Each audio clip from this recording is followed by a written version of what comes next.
My check, my check. 1, 2, 3. Hello, hello, hello. Can you hear Hello. me? Like Mike used to say, this is a real mic check, mic check. 1, 2, 3. My check, my check, my check. Can you hear me? No mics on podium. So. You good? Or you? I'm just getting sick of hit off somebody. Oh, you did? I shouldn't, but Oh, okay. So you're just Can you gonna hear double fine mic right it? there, Yeah, be Alex? safe. Okay. Right there. If you need to plug me here, you can go ahead. because see, Jimmy, I'm a professional. So you're good? I can give people like the WAV file of this recorder too, and just drop Oh, it. oh, that's cool. No, I think we're safe. But yeah, but appreciate the offer though.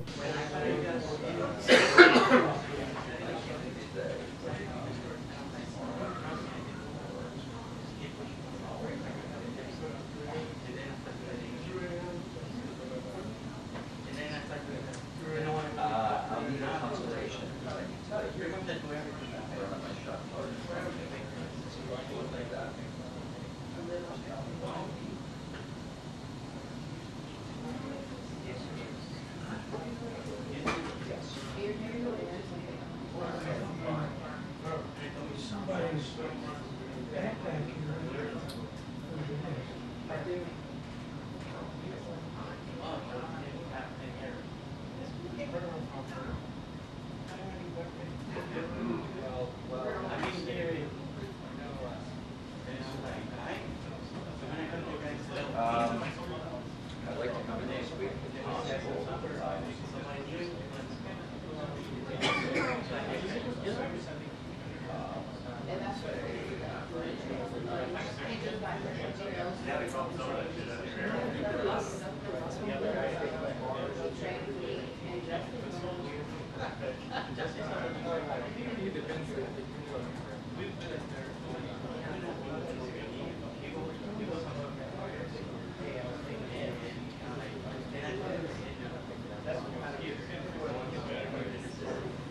You used to look at my what looks good.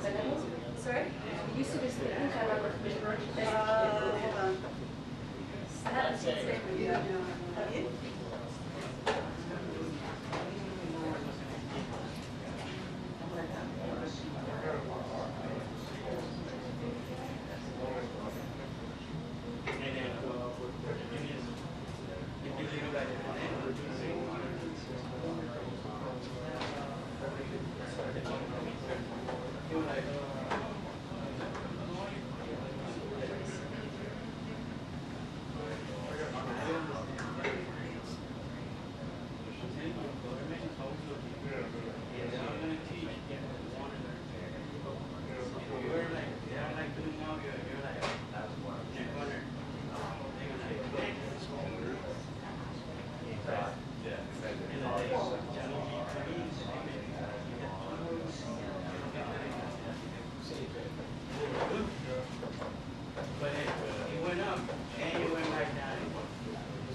Las fuerzas desplazadas ahí para ayudar a la gestión.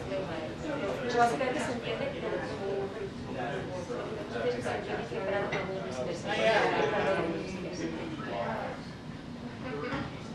pero se entiende que se entiende que Estados Unidos ayudó a interpretar estrés.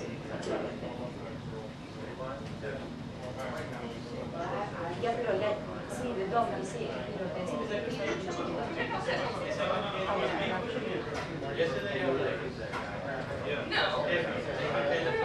pues por eso te preguntamos cómo es esto. Sí.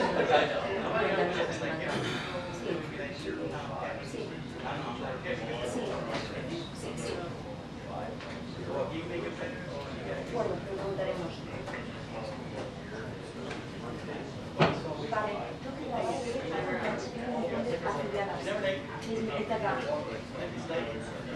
algo que quiero hacer para cuando hago tacao para afiliadas, porque estoy lloviendo.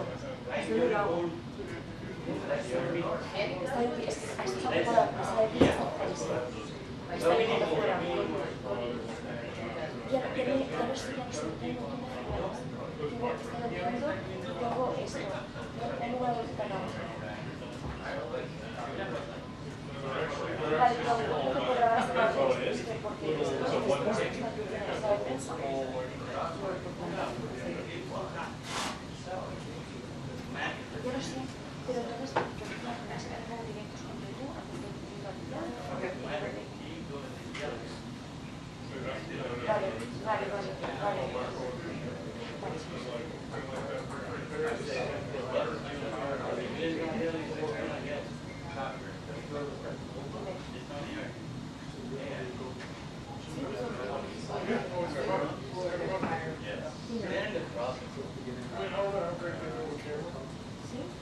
Vale, no escucho.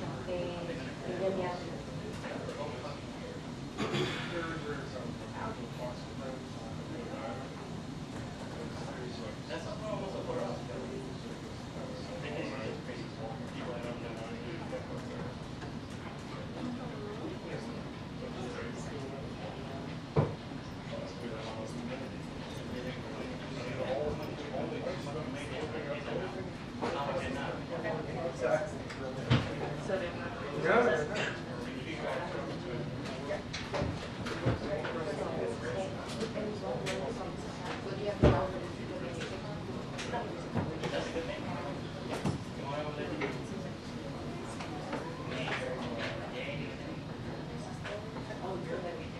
Very likely that it's Oh, it is?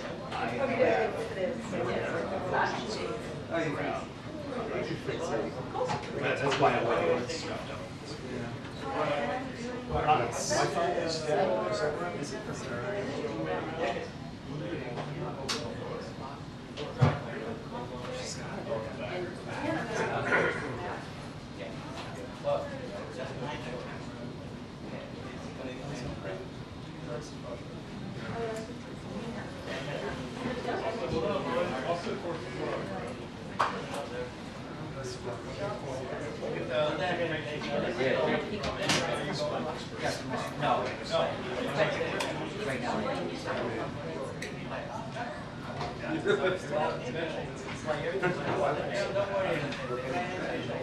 Haven't decided whether or not they're going to do it.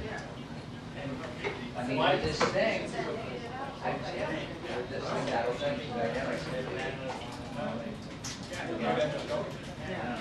Well, that's it. So thank you very much. Did they seem professional? Good.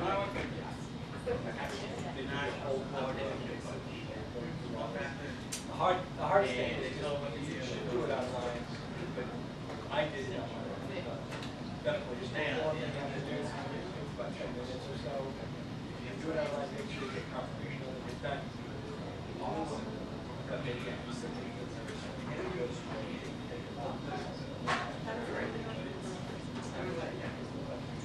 Appreciate it. Travelers doesn't exist. Float. Yeah.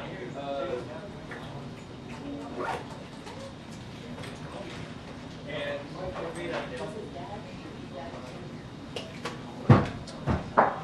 yep. I guess they.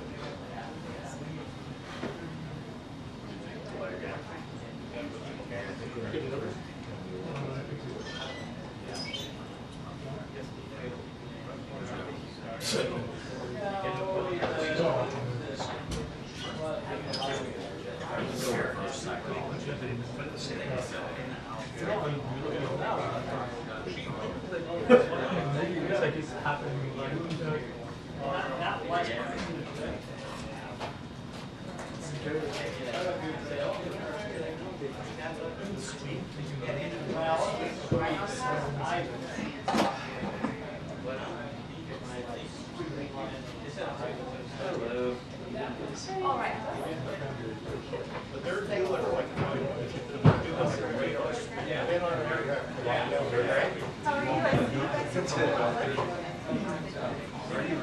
Are we? Used to be. That's exciting. I saw that on Sunday, which I was excited about. Good.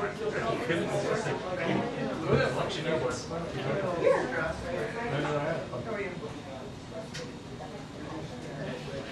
Instead of like logging alerts, it's like rocket alert. We have rocket alert. We have one of those. Oh, what's happening? We have one with the people. Respectful house. Yeah. I know. Because they warned me to wake up. So he writes a little minor help, please. Other one says, take your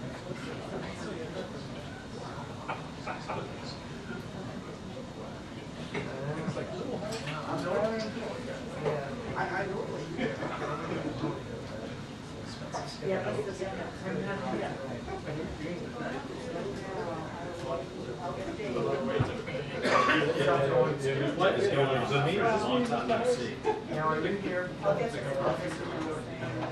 going to be here anyway. I know it's just, something.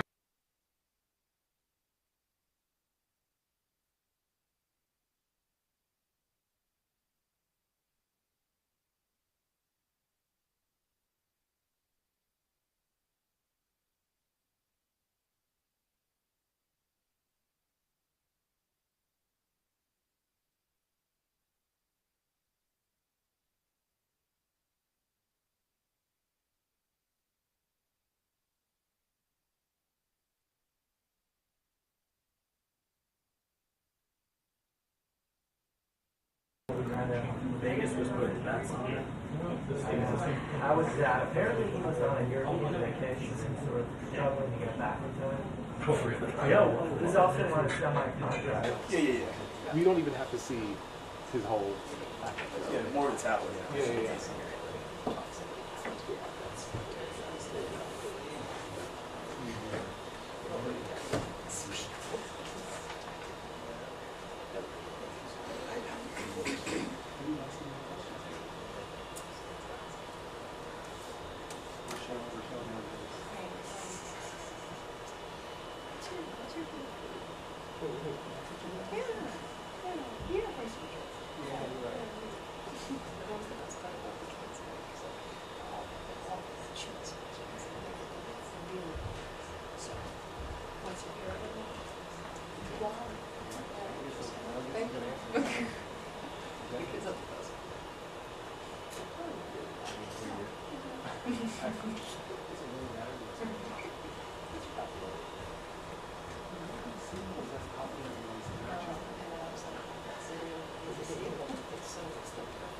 So this season coming out, it's 40? Does that sound about right?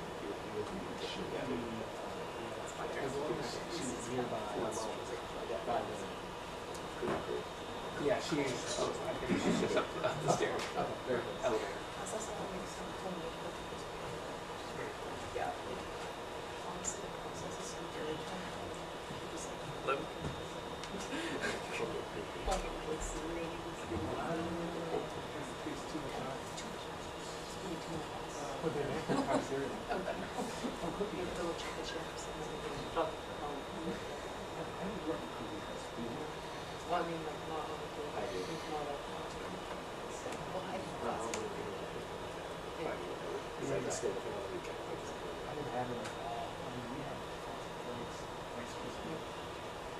We had preference back in the years.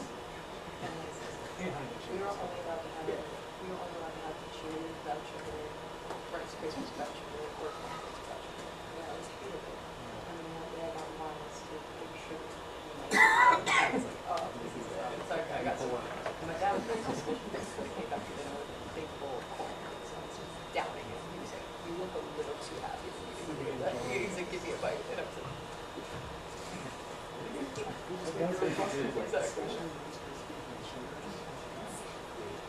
I mean, he took a bite. He was like, throw it up.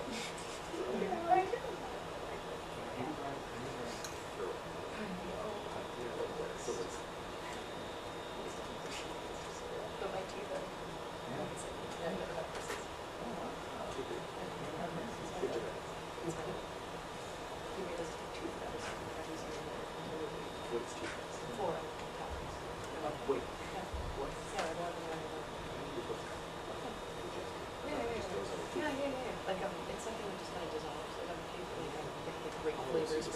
Oh, like the exhibits. Yeah. Like a week later, about a week later.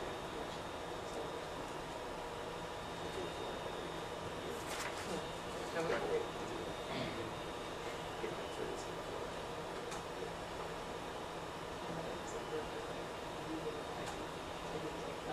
You learn lessons from your own childhood.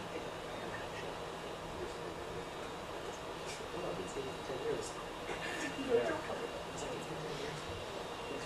Well, that's good. That's good.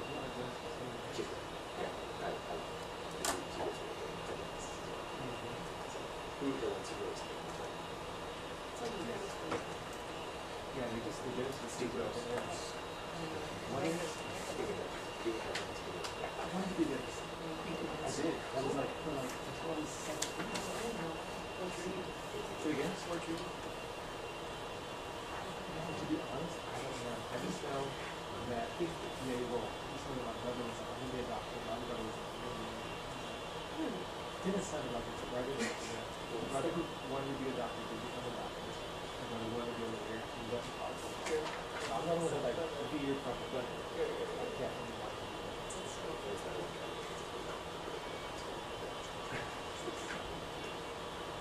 I go to They usually do. He loves dealing with the kids. He loves The hygienist was doing like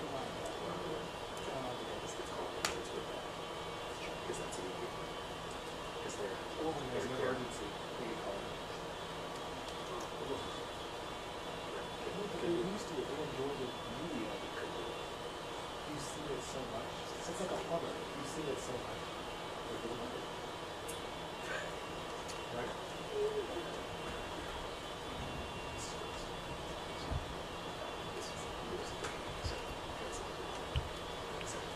Yeah.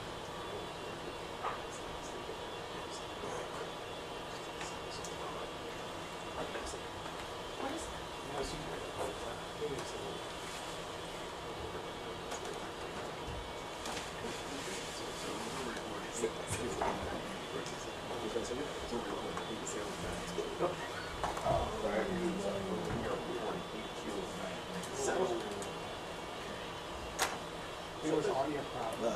He was big.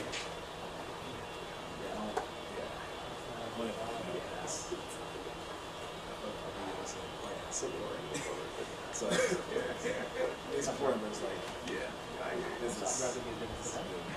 Me too.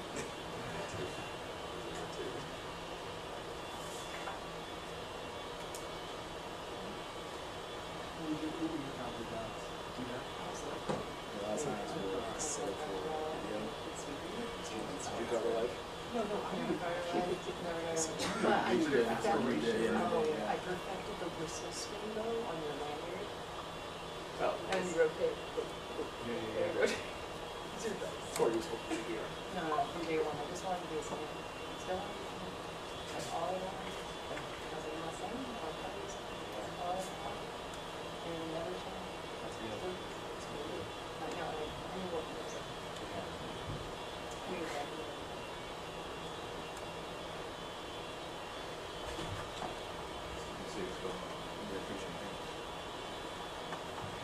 But also just like a cop. Yeah, it sounds like, yeah, you think they're the same thing. Yeah. I was doing a lot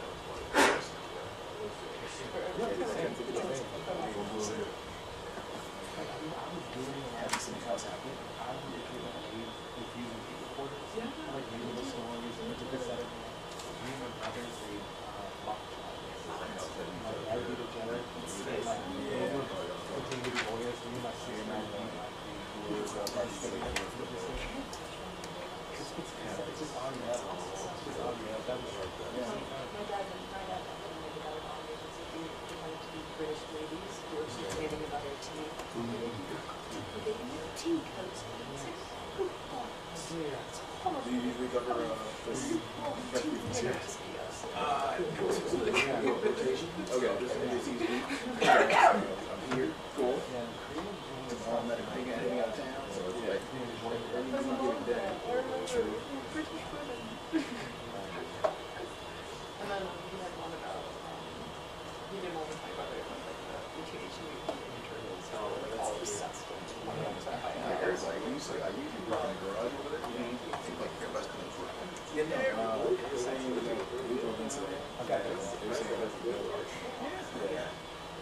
fix by the end of the day. You still have fun. But some I know what's going on. yeah, no, so it's better now. It's way better. Yeah, I took a bus and I feel like I don't deal with I wish I could. I guess too much stuff. I feel like yeah. Really, that's something like that. I don't think and like part of these guys now, they're trying to get them to come back. Right. So like how that conversation yeah, trying to go back next year. Yeah, the one number is that I think this year they're shooting for 80%. So 80% back. A lot of people still tell me, but like I guess I'm pushing for more people on the streets. Serious situation. You have to that. I believe. Yeah, that's actually food. We're in checkout. We were waiting to check out for inside. 10 minutes just to listen to the food. Yeah, because you're break time. And then back here, the same thing that we went to the pool, I get bugs from seafood. I got one that's third Yeah. basically. True. But I think like kind of in pandemic, it's a good way to have like the street parking. So people be outside. Right. So people be outside. So now physical people are parked out. That's true. So I think that's part of it. How we? Yeah, I don't know, man. I don't know. I think like everybody has a car now too. That's too. Pandemic did that too. That too. Yeah. Probably less people wanting to take public transportation.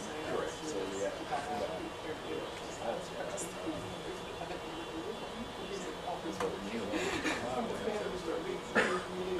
Yeah, yeah. Just watching this part talking. And then we were like, that's the first thing.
Seen the latest? Yeah. Okay. No, I mean the delays. Obviously, we're not going to make it to the court. Right. They're waiting on, I guess, White House briefing, but I'm not seeing that either. Yeah, they still on standby. They're still meeting. So I hope they'll feed us dinner. You probably not me. Well, for something like this, I mean, typically you try not to do them at the same time. So, you know, then for things going on now, you really don't want to step on them. Yeah, for sure. Yeah, you might as well. So, I mean, I don't know much else about it. It's just they're kind of making sure. That's kind of so.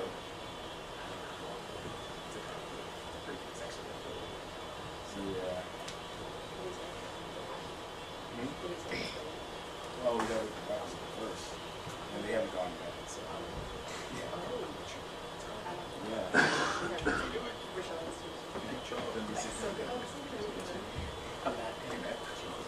I'm tired. Yeah, that's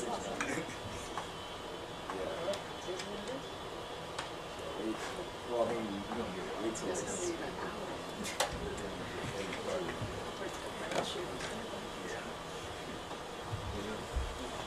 had to just get up and circulate my run a little bit and bring it back on a vest. Now I see there's somebody left a shawl back there on a chair if you want it in the way back. Well, there's, no, there's that. Oh, okay, so that's cool. But there's one back there. Maybe a little bit of duvetine over there, and you can wrap. I'll get you talking.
It's just. I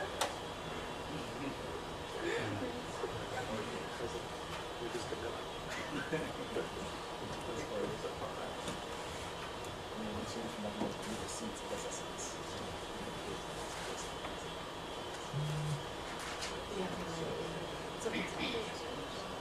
So it can't happen until White House complete? It's like here, yeah. You don't want to.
Yeah.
this is looking like to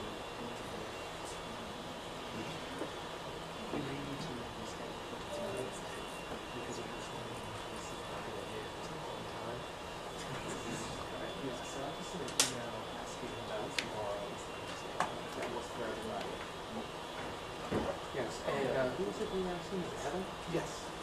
Okay, yeah, that's Heather. And then we're on it. Zakia is on it.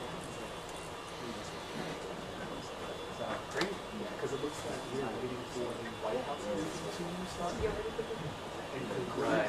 Oh, it hasn't even started. that one hasn't started. Yeah, okay, yeah. Okay. So, Yeah, so we're all here tomorrow. Okay. Yeah, I believe a different voice, but that's fine. so you guys, will you be here tomorrow? So tomorrow it'll be a different interpreter, and their name is Teams. Okay. And they're a good voice for one, so they're a great voice. Okay. Well, we'll stick around here for a little bit longer until about 3. We'll stick here until about 3. And then we'll head out. Thank you.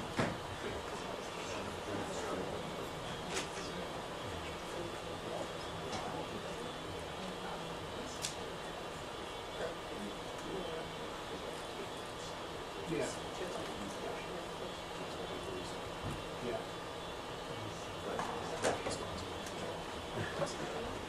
Yeah. This one, I think they understand.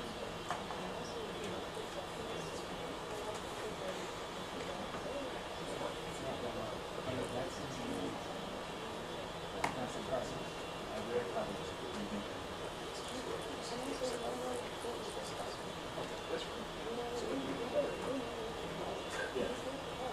What's the difference between that and what's, so when you say intercepted and transmission? Okay. Okay. What's the difference between that and the other? Similar or different?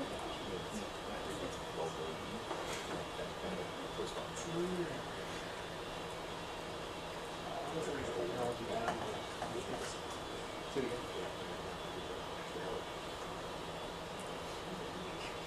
Yeah, I remember the saying it caught like 98% or something like that. It is pretty hard.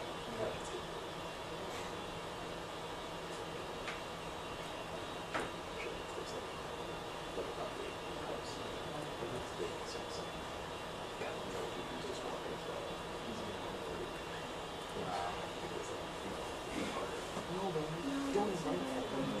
Do you remember we saw that Iron Man? Have you saw it? Yeah.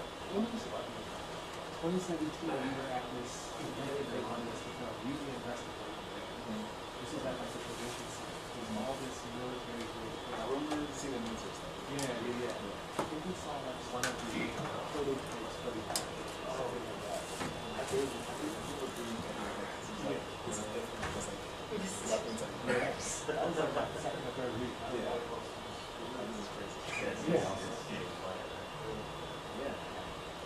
It's crazy. So I mean, I think it was just one of those, because it was like going, a whole bunch of people there that made military grade stuff. It was pretty cool. It was cool to see there for a few hours.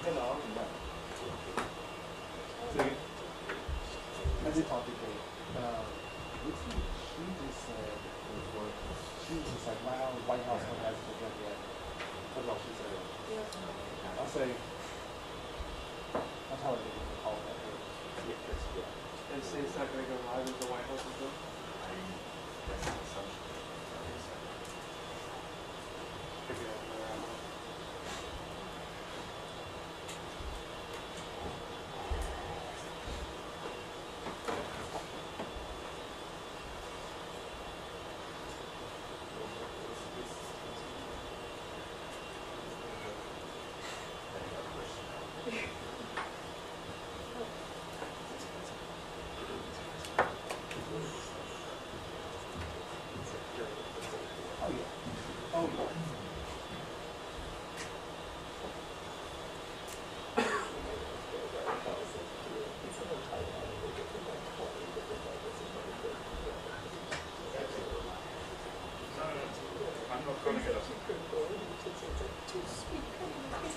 No,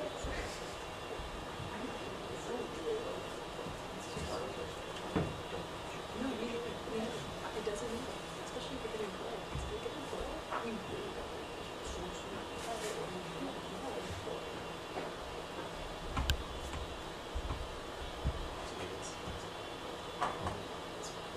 no, I was actually a little bit late. I get like a half an hour.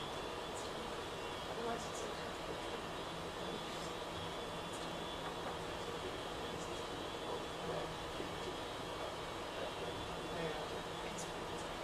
she says, that's honestly what she would say. You really got here, it's just like early, so it's everything.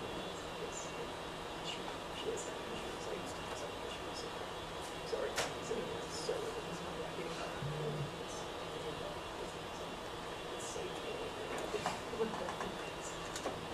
Oh.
Washington DC Fashion Festival. You gotta scoff from this. Can't even do that. What, we did Halloween, right?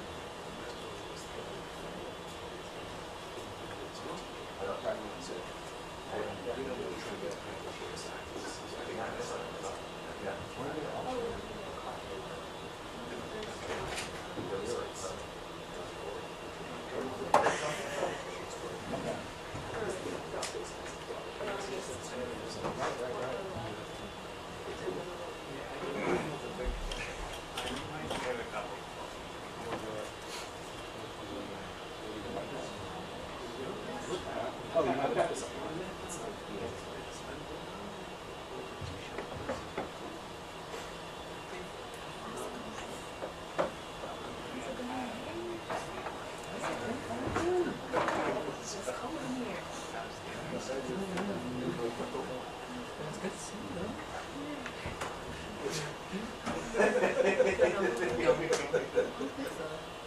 He's coming over here. Oh, okay. With GPA? Yes. Oh, okay. I'm Shannon. Shannon, please give me some Nice to meet you. Are you new? No, not Shannon. Oh, okay. Yeah, I've never met you before. Yeah. I'm the DIA advisor for GPA and EX. Okay, okay. Have you ever come over to our side, GPA video is? Who, like Michael Cunningham? That's what Yeah, yeah, yeah. So you've been down there? Yes. Okay. So same team as ours. Okay. Yeah. Cool. We're on the first Hey, floor. how's it going? Shannon was just presenting to our team for the all-hands for Yeah. 2 weeks ago. Yeah. That's right, that's right. I did see that. Oh, okay. There's a lot of people there. There was a lot of people there. Are you, Who's your title again? I'm a DEI advisor. Okay, okay. So are you working with Sophia? Sophia, yep. Okay. Yep. Yeah, she's wonderful, absolutely great. And you have to listen to everything she says, I'll tell you that. Very good. Yeah. The shoot today might get moved. Okay. Because of what's going on. Yeah. Okay. Just time. Yeah. Trying to orchestrate it. So we may end up doing it tomorrow. Okay, that makes sense. Yeah. The White House right now, I think it's currently different. It hasn't even started. Not yet. White House is No, oh, okay. So you're not going to even do anything today then? I don't think we'll have time. But we may leave our cameras here. Okay. Just film it tomorrow. Okay. All right. I'm dream delayed, but we'll get it done. Exactly. Yeah. We want to make sure we get it done soon because Yeah, and I don't know if this is working though. I was hoping that we'd be able to test it, but we'll test it out tomorrow, I guess. Yeah, I mean, with the interpreters, that's the part that I get. yeah. Oh, no, you're fine. Good. Fingers crossed. Yeah. Okay, well, I'm just checking in on you. I guess I'll come back tomorrow. Yes, thank you so Okay. much. All right. See you. Thank you for all your help. We appreciate it. 150? 150? Fingers crossed.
Like having a business like yours.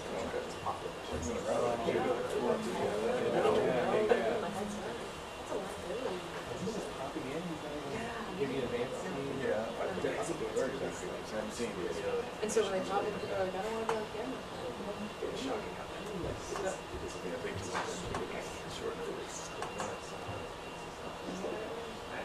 You think it's close to us? Yes, no, it's Within the margin of error? Oh, absolutely, absolutely.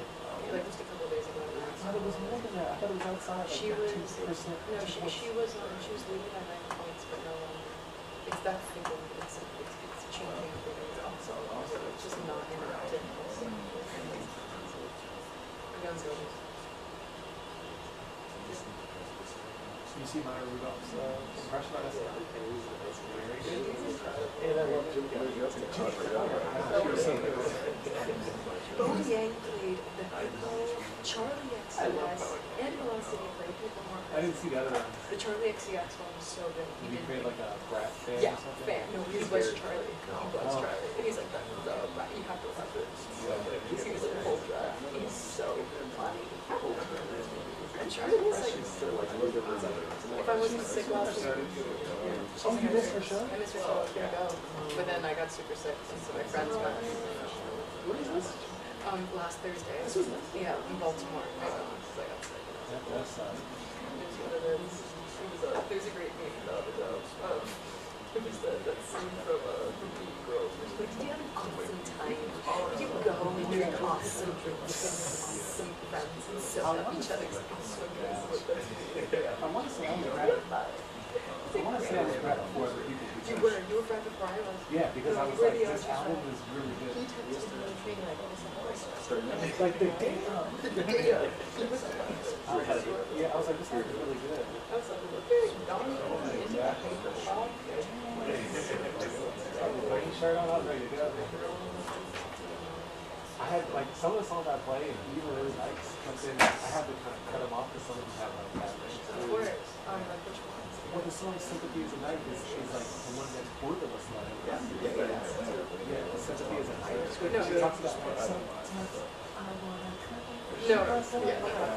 You're like, we're not going to say that out loud. I like mute it every time. Stay away from like the kids' boxes. I would do something like it's very nice.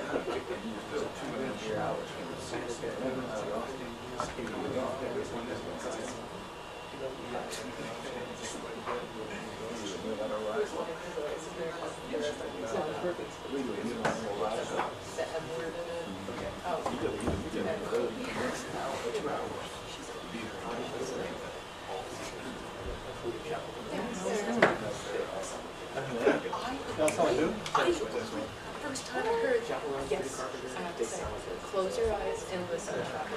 And I say this as well. She's very talented. And I will say the album is exceptional in many ways because she doesn't only have one hit single, she has a 5 or 6 singles. We haven't listened to it since Scott does. That is cool. But if you close your eyes and you listen to the album, she sounds like Taylor Swift. And that's why she's brought up. Oh yeah, that's what's not. But I mean, Chapel had 6. I don't know like one song. Like, obviously, someone can go up to it, like, someone who doesn't even listen to the album knows it means 5 songs. I don't know.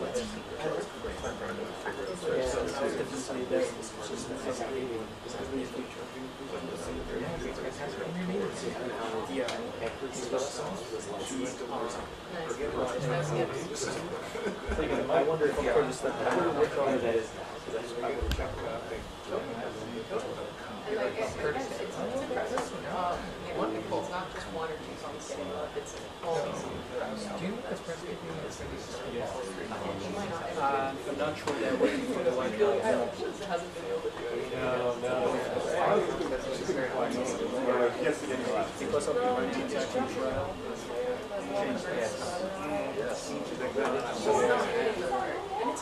It's hard. You're a child star.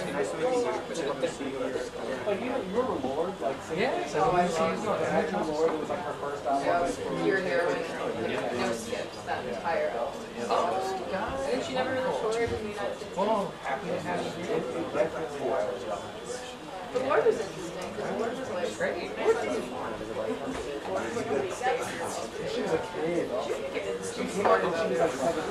She knew about it. I like how she made an appearance on Charlie's album. I love that song. Oh yeah. The lyrics are really fun. The way they found like that connection to it. If they look alike, you could have this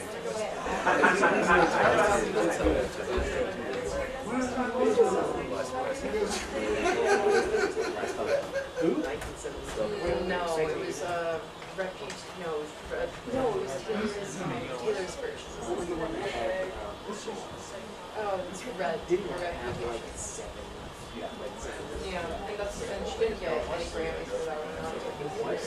That was the craziest part. Yeah, and that's in her documentary actually, where she was like, where they called her and she wasn't know. I think she won for.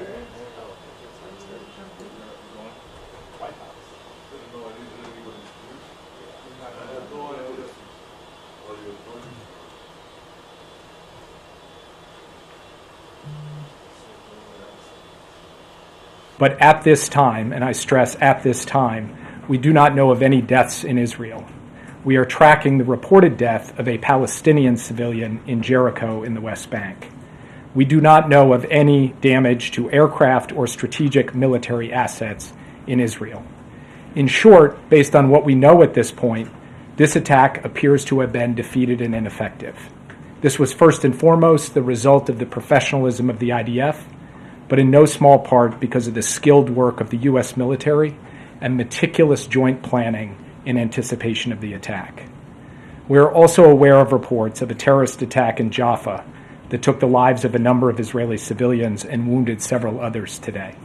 Our condolences go out to the families of the victims and to the family of the Palestinian civilian in Jericho. Obviously, my update here is based on early reports, and we reserve the right to amend and adjust as necessary as we gather more information. The word fog of war was invented for a situation like this. This is a fluid situation.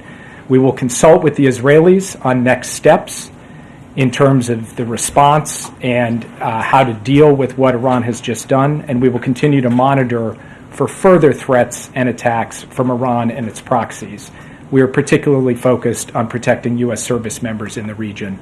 And with that, I'll take just a few questions. Yeah. Thanks, Jake. Is the administration making any preparations to evacuate U.S. citizens from Lebanon or elsewhere in the region? We have been very clear for some time now that U.S. citizens should avail themselves of commercial means to depart Lebanon, given everything that's going on. We have said that from this podium, from multiple podiums. We continue to say that, but we have not begun triggering a non-combatant emergency evacuation, a NEO, and do not have an intention to do so at this time. If that changes, we'll let you know. But we continue to reinforce the point.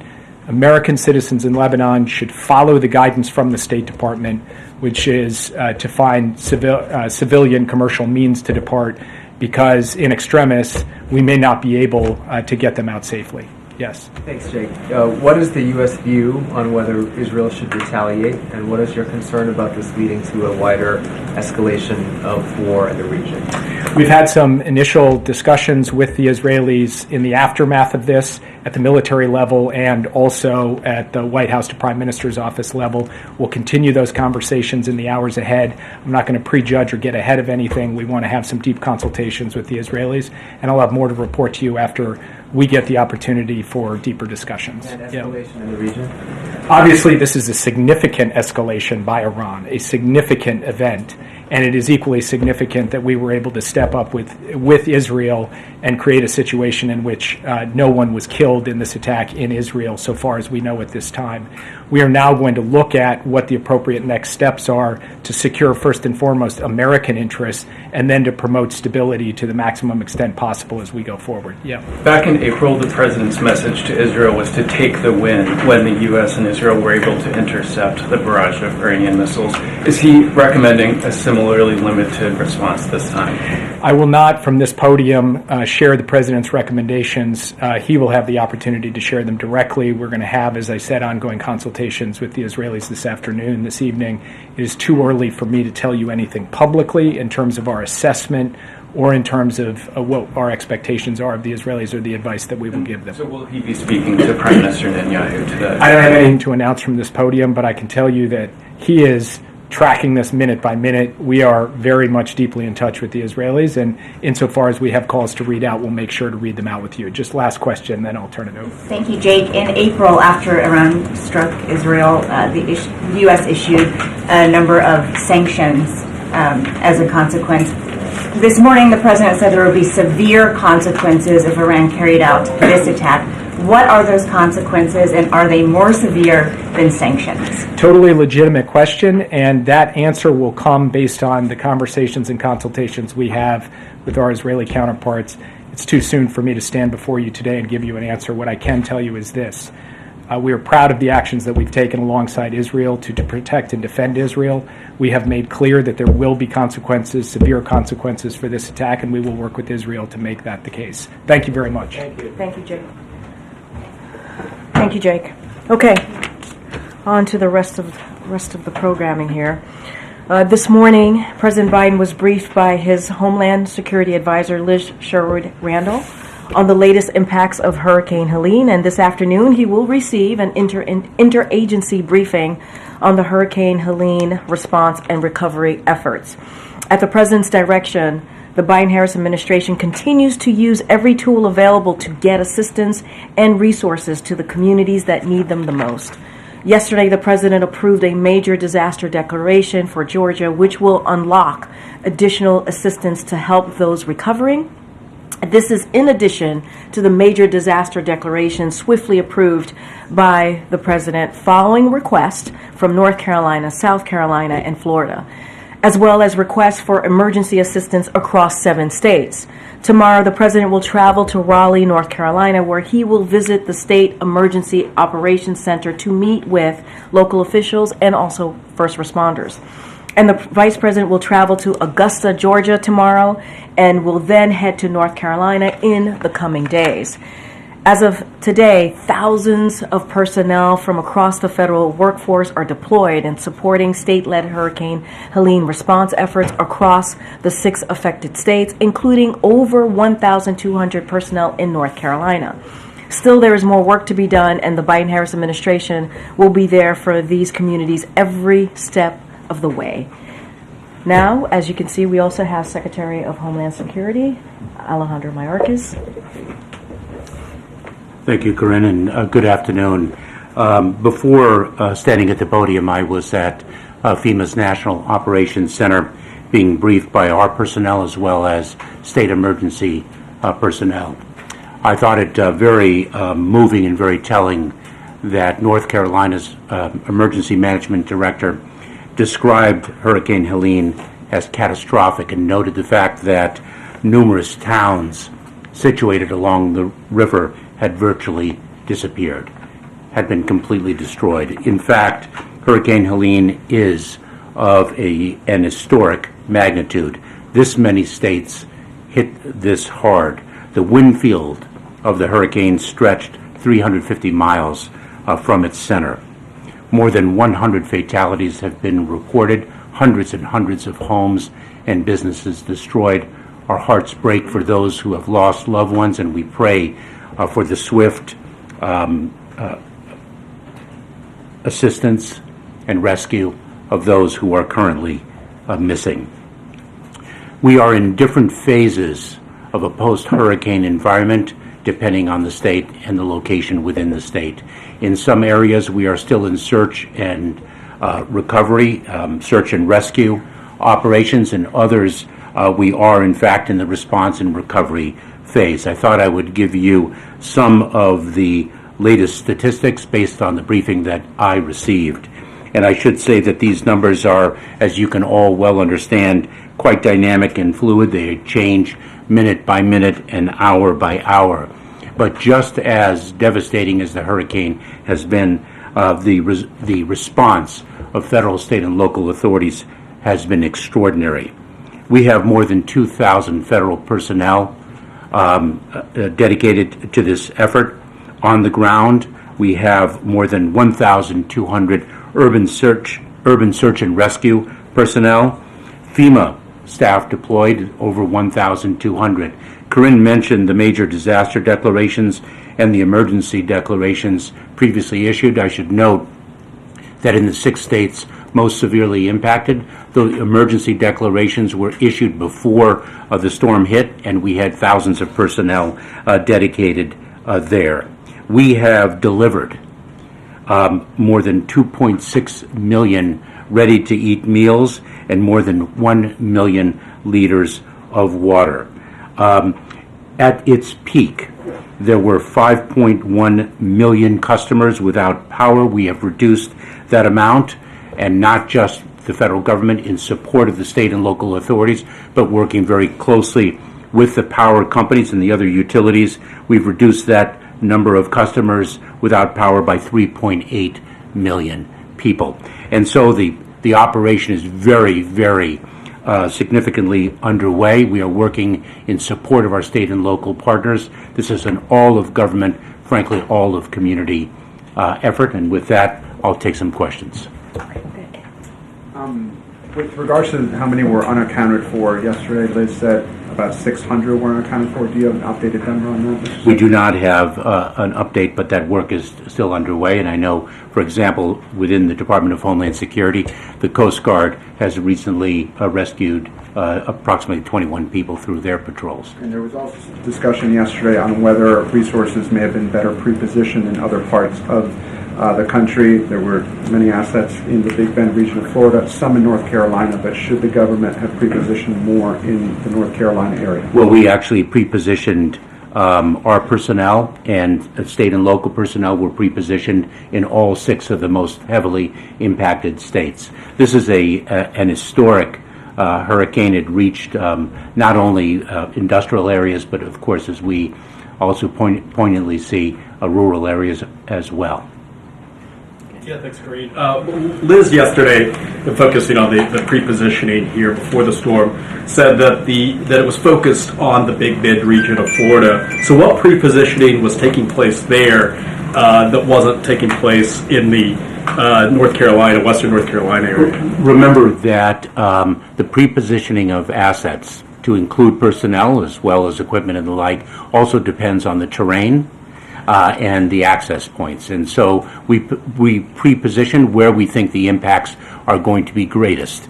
And we have seen the impacts hit mountainous regions that are inaccessible. We now have roads destroyed. There is a significant amount of mud. We understand that people are still situated in the mud, and therefore we cannot undertake debris removal until we are assured that the search and rescue operation has been completed. We have to be very careful about the lives that still can be saved. But what sorts of things were done in North Carolina before the storm came? Like, what was the federal presence there, emergency-wise? I don't have the specific numbers of the personnel already situated, but we can get you that data. Thank you, Secretary. Despite all the proactive things that the federal government did and its response, the sentiment, according to my colleagues on the ground from people, is that the federal government is not doing enough to help. Where are they? Where is the help? What is your message to those people? I would say the following, that we are there and we will continue to be there, and we will reach the most difficult to access locations. We are relentless in our efforts to ensure the safety and security of all. And as Corinne pointed out, we will be there for the long haul as well. And I must pay tribute to the heroic men and women, not only of the Federal Emergency Management Administration, but throughout the federal government and throughout the state and local enterprise.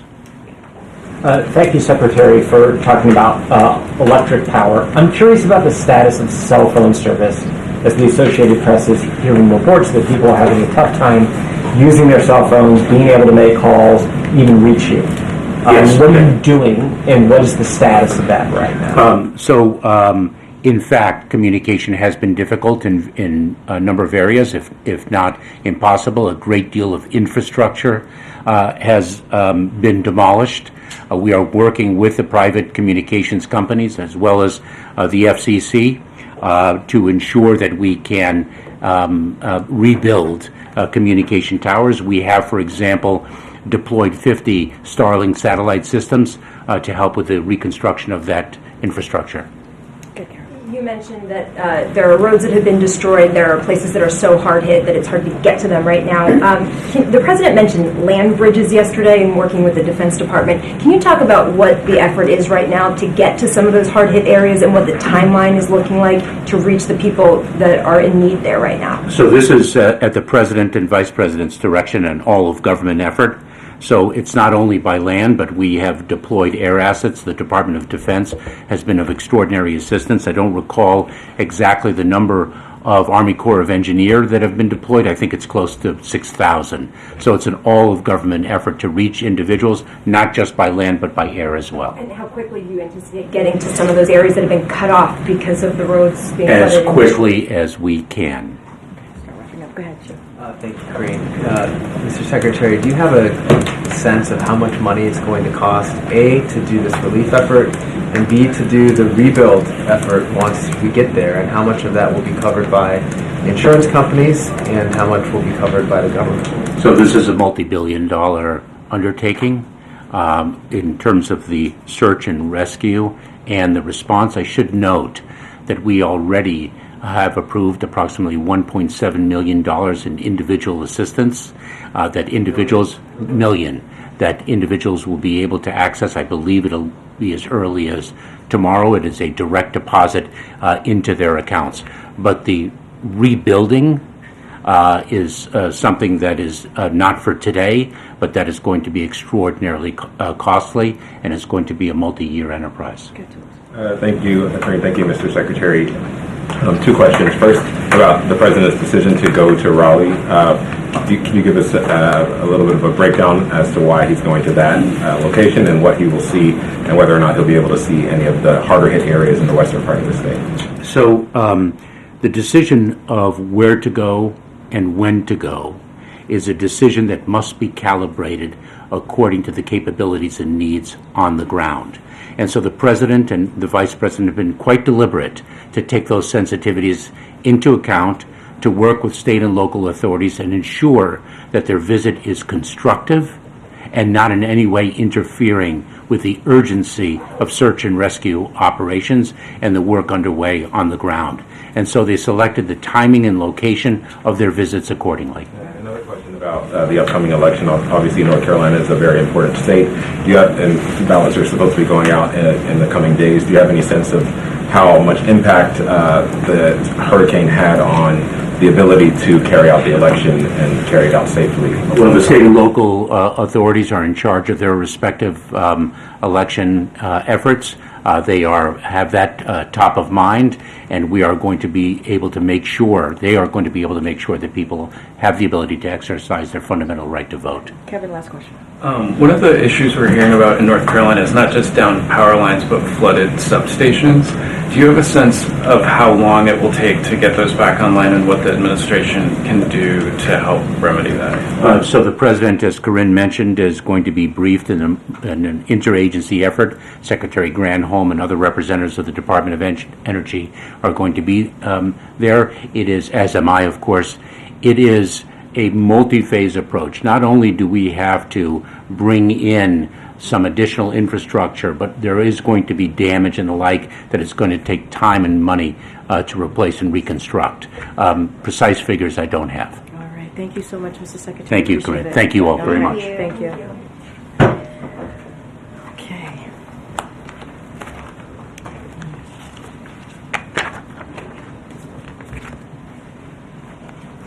I do want to give some stats, some additional stats, so that you all have this. More than 4,500 personnel from across the federal workforce. That's the numbers as of today. FEMA has shipped 7.1 million meals ready to eat, more than 7.5 million liters of water, 150 generators, and over 95,000 tarps. Nearly 1,300 urban search and rescue personnel on the ground.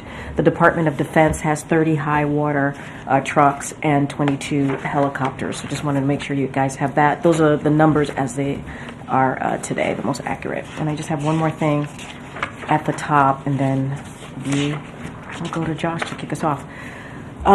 So collective bargaining, as you hear us say many times before, is the best way for workers and companies to reach a fair deal, including one that gives workers the pay and benefits they deserve. It's important that both parties come to the table and negotiate in good faith, as we talk about, is what we're seeing with the ports situation. As you saw the president say in his statement earlier today, he has urged USMX to come to the table and present a fair contract to the workers of the ILA that ensures they are paid appropriately in line with their peers. Shippers have made record profits since the pandemic, and in some cases have seen profits grow in excess of 800% compared to their profits prior to the pandemic. Executive compensation has grown in line with those profits, and profits have been returned to shareholders at record rates. It's only fair that workers who put themselves at risk during the pandemic to keep ports open see a meaningful increase in their wages as well. As the president said, dock workers will play an essential role in getting communities the resources they need out of the aftermath of Hurricane Helene. Now, this administration will be monitoring for any price gouging activity that benefits foreign ocean carriers, including those on the USMX board as well. It is time for USMX to negotiate a fair contract with the longshoremen that reflects the substantial contribution they've been making to our economic comeback. And with that, Josh, it's good to see you. Good to see you. We could step back. Yeah. Americans right now are seeing chaos in the Middle East, death and destruction from Helene, and now a port worker strike. And I'm curious for how worried should people be about what seem to be three kind of unraveling issues?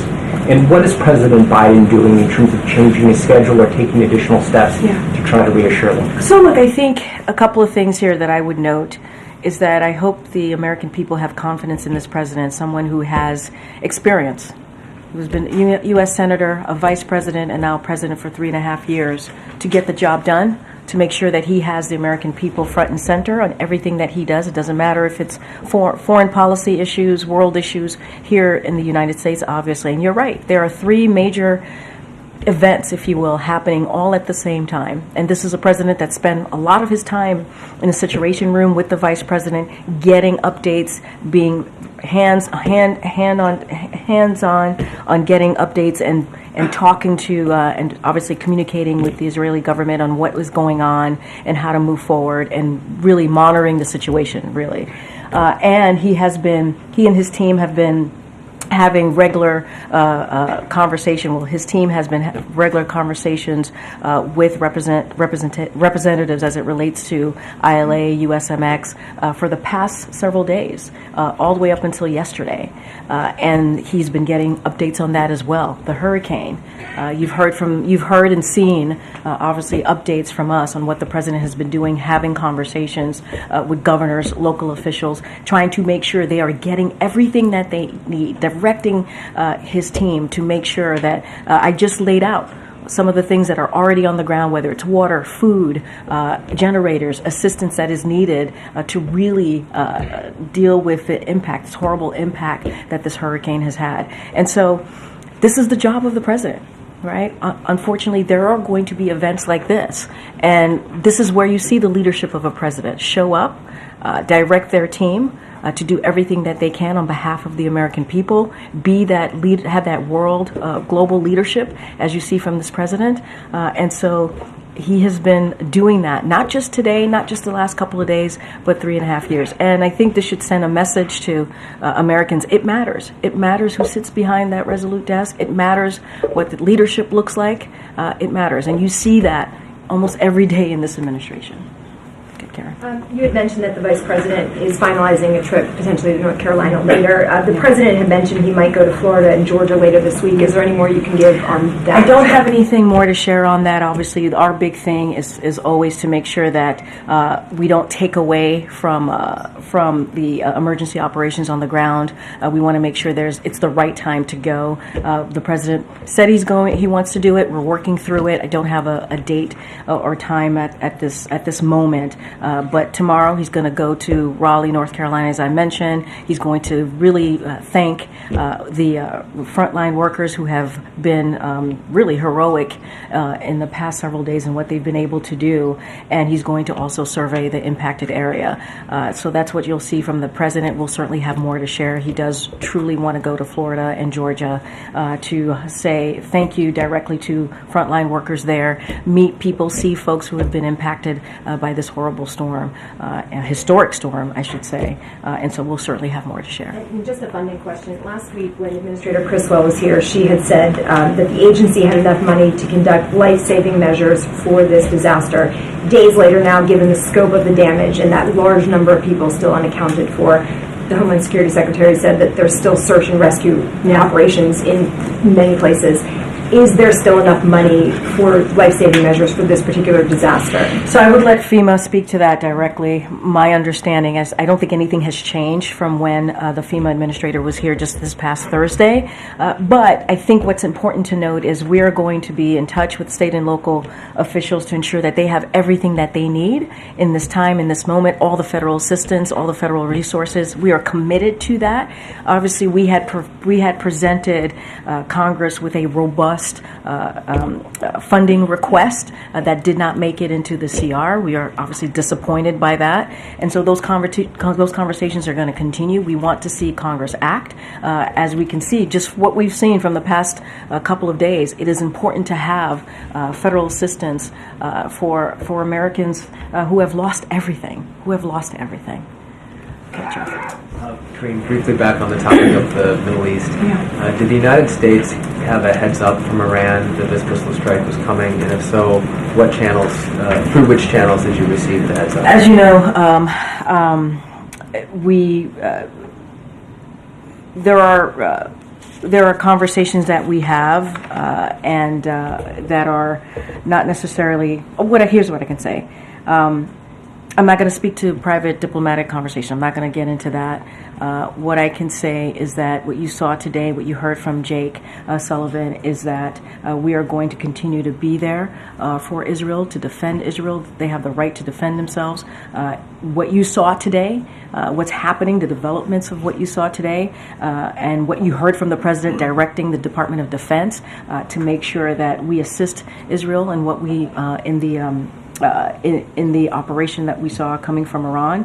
You heard from us earlier today, you heard from the president, and so we're going to continue to make sure that we are there to defend Israel, and we are committed. As you heard from Jake as well, there will be consequences. This is an ongoing, developing situation, and so you will hear more from us. I'm not going to get into any intelligence or any diplomatic conversations that we have from here. Okay, Kevin. When it comes to the dock workers strike, should Americans be prepared for shortages of goods? So, look, I know that there's been a lot of reporting on that, on the impact that this will have on the economy. And so, look, what we see and how we see this moving forward as it relates to the economy and potential impacts is that we're going to continue closely monitoring the situation. We're going to what this could have potentially on the supply chain impacts, assessing ways to address any concerns if necessary, and the president and the vice president, as I said at the top as well, are being briefed. They were briefed on the agency assessments that show limited impacts on critical consumer needs at this time, including in the important areas of fuel, food, and medicine. And so the president has directed. Remember, he started the supply chain disruption task force very early on to deal with what we saw related to the pandemic. And so they're going to meet every day. This task force still exists. They're going to meet every day and prepare to address potential disruptions if necessary. And so we are engaged extensively with labor industry, state and local officials, ocean carriers, and rail and truck companies, including multiple meetings with retailers, grocers, manufacturers, and agriculture.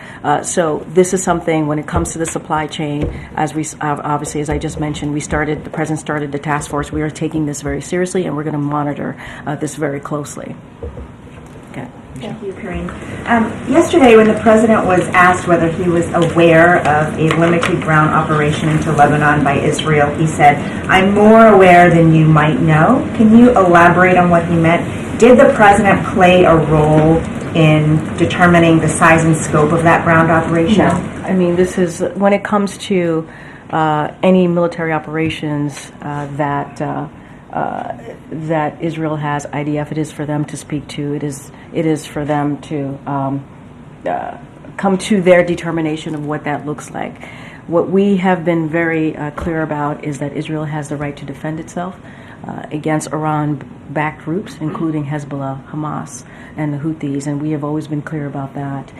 We understand, as I've stated, and I'll give a little bit more today, the Israelis will be conducting limited operations to destroy Hezbollah infrastructure that would be used to threaten Israeli citizens, and this is in line with Israel's right to defend itself and its citizens and safely return their civilians to their homes. So we support that right to defend themselves against Hezbollah and all of Iran-backed groups, and we've been very consistent about that, and will continue to be so.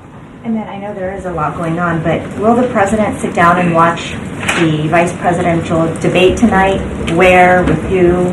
As you just stated, there's a lot going on. There's a lot going on. I mean, the question that I got from Josh moments ago is there are multiple events happening all at once, and the president is going to continue certainly to deal with all of these events on behalf of the American people. Look, you heard from the president just a couple of days ago. He has complete confidence in Tim Walz. I'm going to be really mindful, because it is a campaign event. I'm just going to leave it there.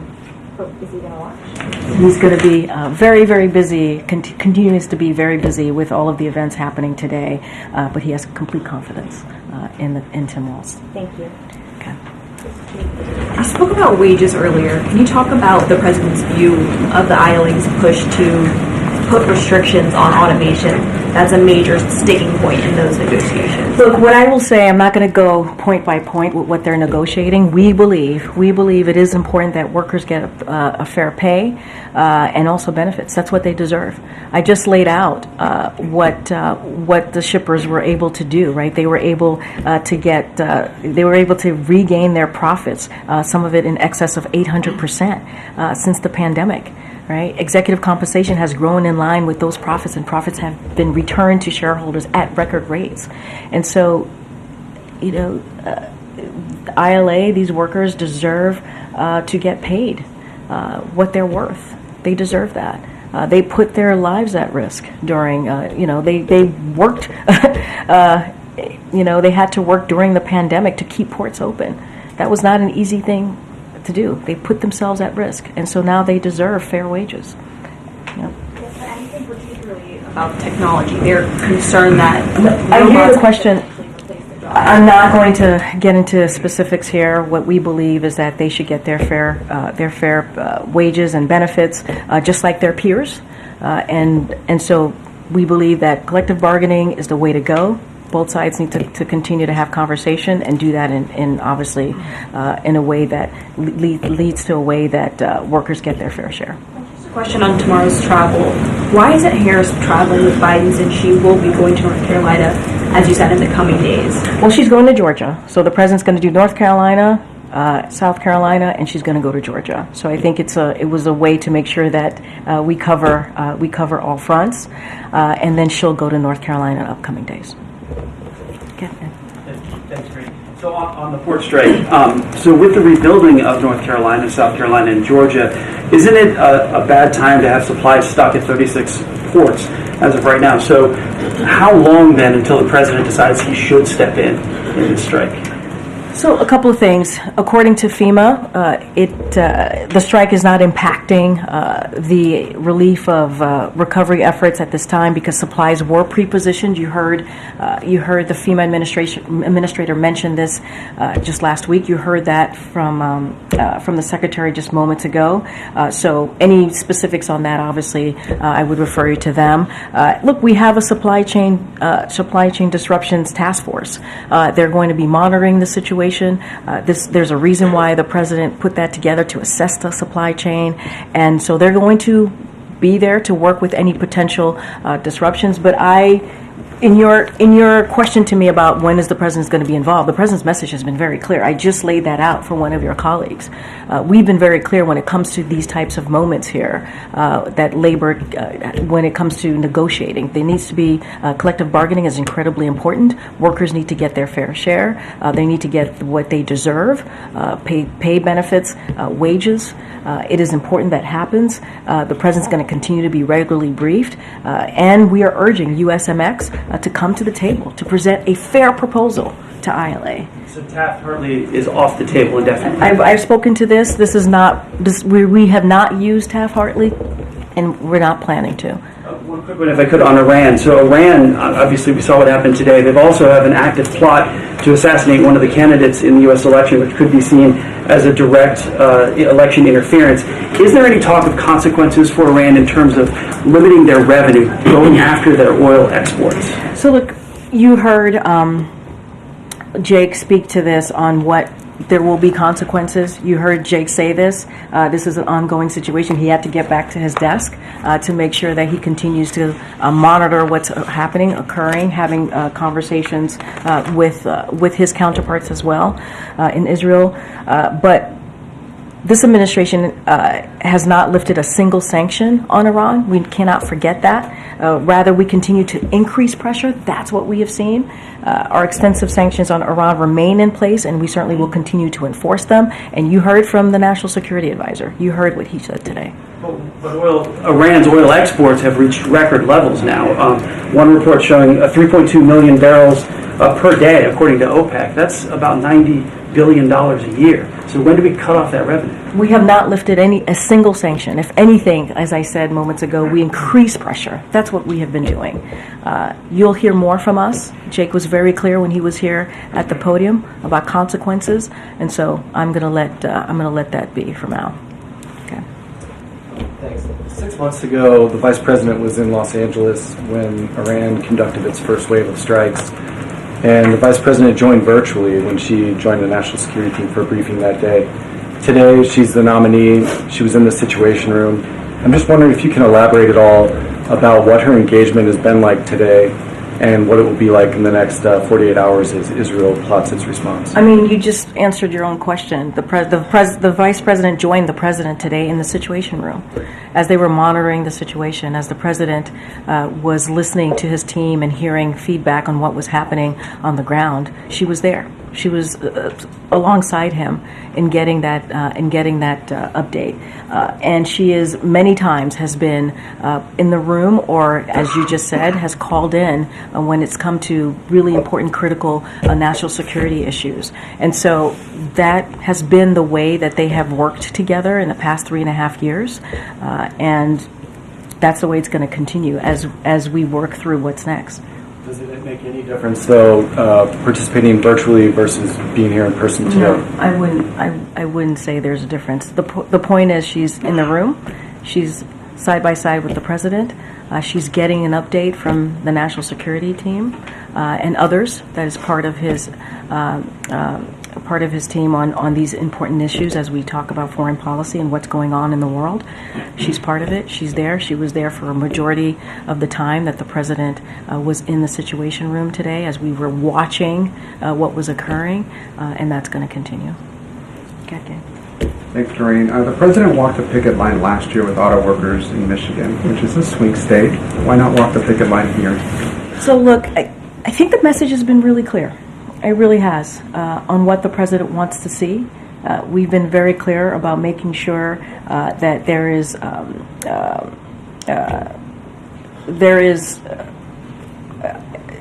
a way that these workers get their fair pay, right? Get their wages. And the President's team has been having these conversations, Secretaries Buttigieg and also Secretary of Department of Labor and also NSC Director Lael have been having regular communications, and we've made our message really clear on collective bargaining, how important it is, and how U.S.A. needs to come to the table and present a fair proposal to ILA. Outside of that, I don't have anything else to share, but I think we've been loud and clear on what we want to see and what we believe the workers deserve. Has the administration been as involved in this strike as it was during the UAW strike? So let's not forget there's been multiple strikes, right, over the last 3.5 years, and we've been pretty consistent and pretty steady. The President has been called the most pro-union president in modern history, if you will. And so we have delivered our message directly to USMX. We have been very, very clear. And also the other senior officials that I listed, it's been very clear. We've delivered those message, and we have been in touch with both parties. And so we're going to continue to do that. And what we want to see is collective bargaining in the best way for the workers, to make sure they get their fair pay, to make sure they get the benefits that they deserve. During the pandemic, they did the hard work. They put their lives at risk to make sure that the ports were open. And let's not forget, these executives have made record profits. And so these workers deserve an increase as well. And quickly on the Middle East, if I may, is the U.S., bottom line, is the U.S. urging Israel to measure its response? What I will say is what Jake Sullivan said to you all just moments ago. We're going to continue the conversations. We're going to, there will be consequences. We're going to continue to be there for Israel, help Israel defend itself. That when it comes to Israel's security, that continues to be ironclad. I don't have anything else to share beyond that. Okay. Thank you. Just turning back to the strike for a minute, I wanted to get a sense. You mentioned the president calls himself the most pro-union president. Not just him. Yeah, union members. Yeah. But could you expand a little bit on his relationship with Harold Daggett, the head of the union, and also the vice president's relationship with him? So I don't have anything to read out on their relationship or private conversations. What I can say is you have heard me say multiple times his senior officials, White House senior officials, have been in touch with both parties, and we are urging USMX to come to the table with a fair proposal. We cannot say this enough. We believe that these workers deserve a fair pay, they deserve benefits, and that meets the level of their peers. And so that's what we're going to continue to say and have those conversations. You read and saw the President's statement earlier today, and the message is going to be very, very clear here. And those conversations are continuing. I don't have a relationship to speak to. I don't have any preview to speak of at this time. Can you say that they have actually spoken to each other, though? I know I'm saying I don't have anything to read out. I don't have anything for you at this time. Okay. And then just sort of related to that, you sort of made a very clear point that in the sort of immediate days here, many experts say there isn't an immediate impact that consumers will feel. But that, as you know, Harold Daggett has pointed out himself, after 1 week, 2 weeks, 3 weeks, that dynamic would change significantly. And can you say anything about how long the President is willing to wait?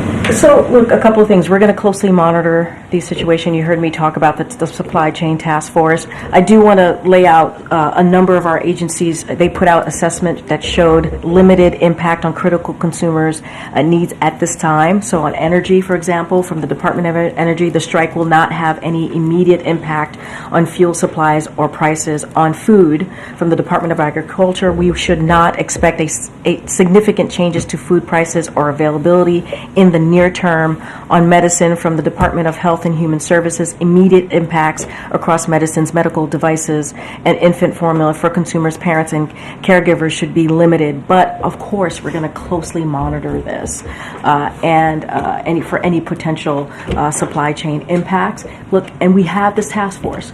This task force came into play, obviously, during the pandemic to deal with the situation that we were dealing with because of a once-in-a-century pandemic. And so they're going to monitor it very closely. And so what we're going to continue to do is be very clear on our message to USMX. They got to come forward with a fair proposal that is fair to the workers. And so that is our message. And they are hearing that from senior officials from the White House. Okay. I have two questions regarding Africa. For Angola, President Biden is traveling to Angola, as you've mentioned. Could you provide, there are 54 countries on the continent, and as well as other leaders from the administration have traveled over there.